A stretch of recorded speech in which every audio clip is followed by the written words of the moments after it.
108 p.m. Eat. Every wrestler on 205 Live has some sort of storyline.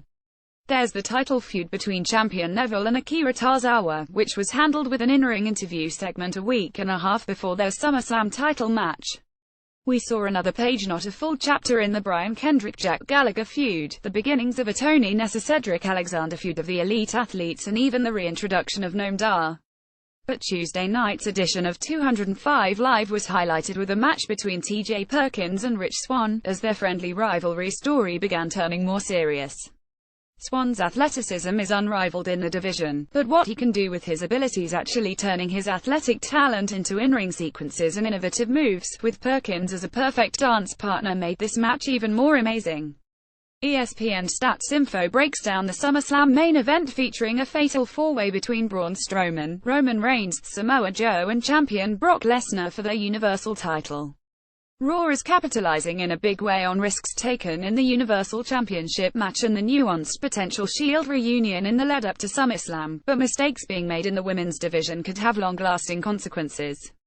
SummerSlam 2002 proved to be a major turning point in the history of the WWE, featuring iconic matches such as the WWE Championship tilt between The Rock and Brock Lesnar, the unsanctioned match between Triple H and Shawn Michaels, and a whole lot more. The bout started with a fun sequence. The pair narrowly avoided one another's moves, executing reversal after reversal until they both caught a leg and got a rope break. It slowed a bit from there, with occasional highlights such as Swann's springboard twisting somersault to the outside, but Perkins' role in this match was to keep the pace down and focus on using submission holds. His technical ability is elite and unparalleled throughout the division. The crowd was won back over by the combination of Swann's aerial moveset and the obvious chemistry between the two wrestlers. Swann did a backflip to get out of an armlock, and then both missed high-flying moves to bring the match to a reset point. Perkins attempted his finishing knee bar, but Swann escaped and caught TJP with a thrust kick, followed immediately by a cartwheel handspring moonsault for a near fall. The finish featured a great series.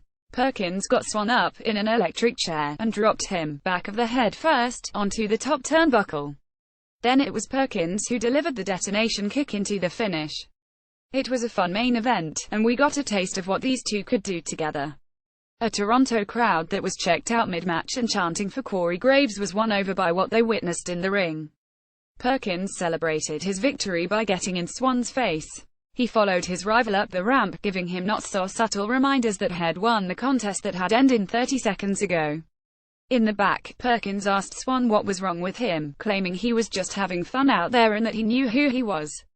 Swann responded, "I'm starting to know who you really are, a sign that these two still have unfinished business. The pair likely won't get a spot on a loaded SummerSlam card, but if they can build off what they've done tonight, a deciding third match in the series should be a treat."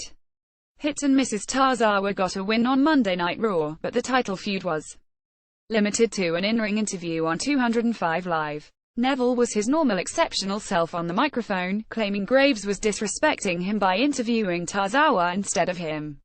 Unfortunately, we got the continuation of what has been a theme throughout Neville's title reign. He's booked as a dominant champion, but he comes out on the losing side of every pre-match impromptu in-ring fight. Noam Dar re-emerged after the conclusion of his Alicia Fox-Cedric Alexander storyline, taking on Mark Thomas. Dar talked about watching Thomas growing up. It wasn't a lie. Take a look at his cagematch.net profile. If you don't want to click on the link, his last WWE match was against Savio Vega. He wrestled Mr. Perfect and Diesel for the Intercontinental title. He was a jobber to the tag team stars, Falling to the Smoking Guns, Men on a Mission, the Nasty Boys and Rhythm and Blues. He also lost as a teammate of Shane Douglas against the Orient Express. Jack Gallagher is performing in an especially ungentlemanly fashion lately. Tony Nese gets a push, and is doing a better job of teaching kids to count to 8 than Sesame Street. Superlatives of the night: movie love just once, to be able to do something like a cartwheel into a moonsault like Rich Swann. Line: now Corey, I know what you're trying to do. You're trying to hype the match. But what you must understand is I am the hype. I am 205 Live. Neville objecting to Graves interviewing Tozawa. Match: Swann and Perkins both impressed and left me wanting more of their in-ring chemistry.